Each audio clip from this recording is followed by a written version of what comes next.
Assalamualaikum dan salam sukan untuk semua. Stadium RTM kita mulakan dengan aksi Liga Juara-Juara Asia 2. Selangor FC gagal meneruskan momentum kemenangan apabila ditewaskan oleh wakil Korea Selatan Jeonbuk Hyundai Motors FC 0-1 pada aksi kumpulan H di Stadium Piala Dunia Jeonju, Korea Selatan malam tadi. Keputusan itu sekaligus menjadikan skuad kendalian sementara Abdi Hassan berdepan kekalahan pertama dalam kejohanan itu dan menyaksikan Jeonbuk merampas teraju pendahulu kumpulan dengan 9 mata selepas 4 perlawanan. Selangor FC pula terpaksa akur jatuh di tangga kedua dengan 7 mata, hanya 2 mata di depan Muangthong United dan Dynamic Hub Cebu ketika saingan peringkat kumpulan berbaki 2 perlawanan. Terdahulu dalam saingan tersebut menyaksikan pasukan tuan rumah memanfaatkan kelebihan bermain di laman sendiri dengan bermula garang untuk mendominasi perlawanan sebelum membuka tirai jaringan pada minit ke-22. Jaringan tersebut diperoleh menerusi tandukan Norobo Thiago selepas menerima sepakan penjuru Chang Hun Kwan untuk menewaskan penjaga gol Selangor FC, Muhammad Azim Ali. Bersambung babak kedua, skuad gergasi merah dilihat semakin agresif untuk membuka tirai jaringan namun gagal memanfaatkan peluang dengan sebaiknya. Selepas ini, Selangor akan melayani kunjungan Muangthong United di Stadium MBPJ pada 28 November ini.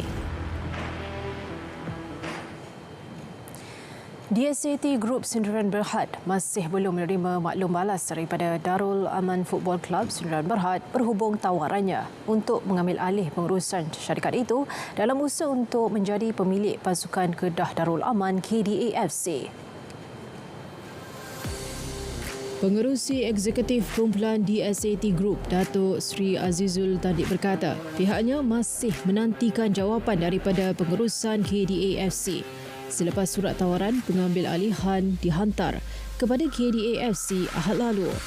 Jelas Datuk Sri Azizul pihaknya serius untuk mengambil alih KDA-FC bagi memastikan masalah hutang yang membelenggu pasukan dapat diselesaikan.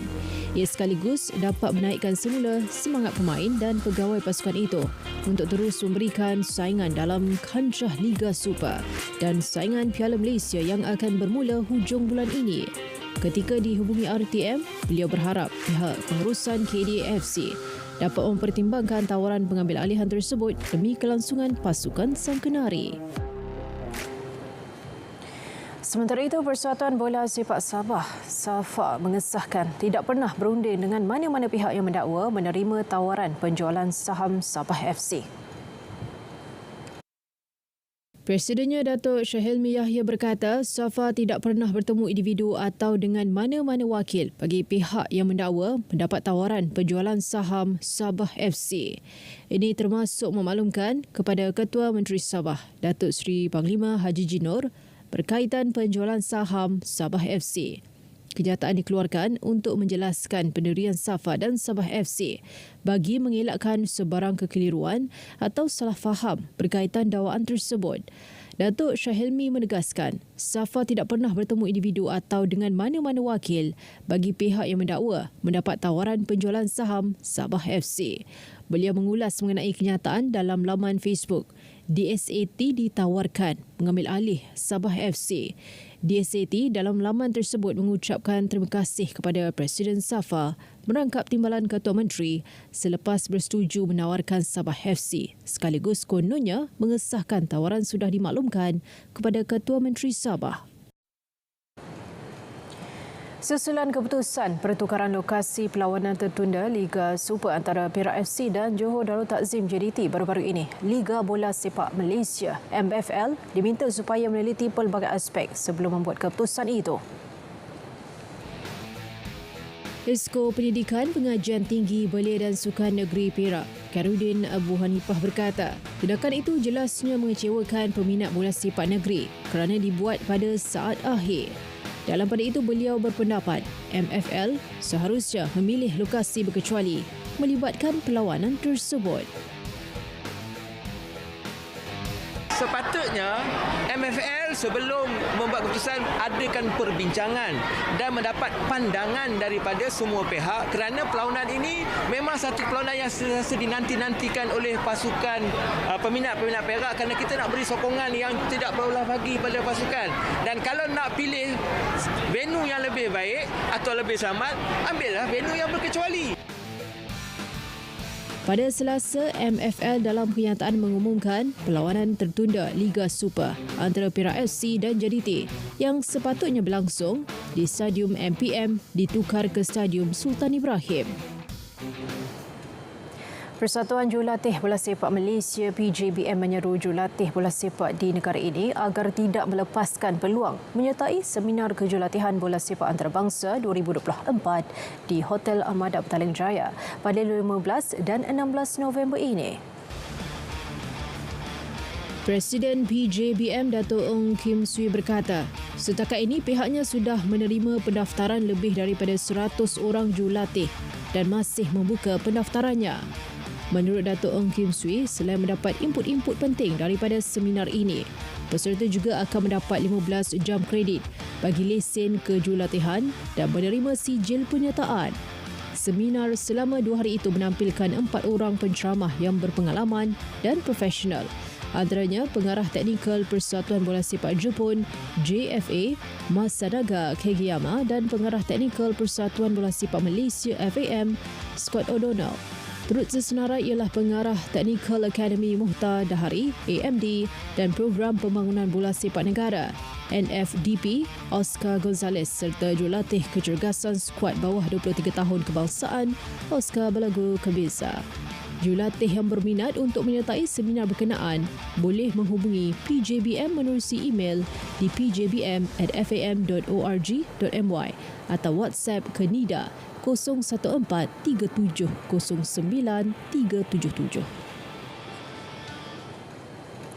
Baik, ini berita gembira buat badminton BWF Korea Masters 2024. Aaron Jah-Soo-Wook menepati ramalan apabila melangkah ke suku akhir kejohanan dalam saingan beregu lelaki. Dalam saingan berlangsung di Iksan City menyaksikan Aaron Wook berjaya menewaskan pasangan Korea Selatan Ko Sung-hyun, Shin Bak-chul dengan keputusan straight set 21-18, 21-17 pada aksi pusingan kedua kejohanan. Kejohanan di Korea Selatan itu penting untuk Aaron Wook dalam usaha untuk meningkatkan peluang meraih tiket ke Jelajah Dunia Akhir 2024 di Hangzhou, China bulan depan. Selepas ini, Aaron Wook dijadual bertemu gandingan Korea Selatan Kim Jae-hyun, Lee Sang-won pada aksi suku akhir. Baik, kita ke perkembangan program Road to Gold RTG dan Podium. Sebanyak 13.2 juta ringgit telah dibelanjakan tahun ini bagi persiapan ke Sukan Olimpik Paris. Perkara tersebut dimaklumkan oleh Menteri Belia dan Sukan Heng Nang-hyo. Jelas beliau bagi tujuan kelayakan dan persiapan atlet ke Sukan Olimpik Paris 2024. Kementerian Belia dan Sukan KBS melalui Majlis Sukan Negara membelanja lebih kurang 20.1 juta ringgit. Hasrat saya sekarang adalah untuk lihat bagaimana kita boleh institutionalize Road to Gold untuk pastikan walaupun saya tinggalkan jawatan ini ataupun Ketua Pengarah Majlis Sukan Negara bertukar, persiapan atlet untuk kesukan Olimpik tidak akan terjejas oleh kerana ada gangguan bajet ataupun penukaran kerajaan. Oleh sebab itu, persiapan jawatan kuasa Road to Gold untuk Los Angeles 2028 telah bermula sekarang. Kita telah mula belanja untuk hantar fast track atlet squash 2008. Semua persiapan sedang dijalankan sekarang untuk pastikan bukan lagi last minute. Tambahnya juga, Jawatankuasa RTJ telah meluluskan inisiatif baharu iaitu program RTG Fast Track untuk Olimpik Los Angeles 2028. Sekian Stadium RTM. Dari sungai ke segara, Palestin pasti merdeka. Salam sukan untuk semua.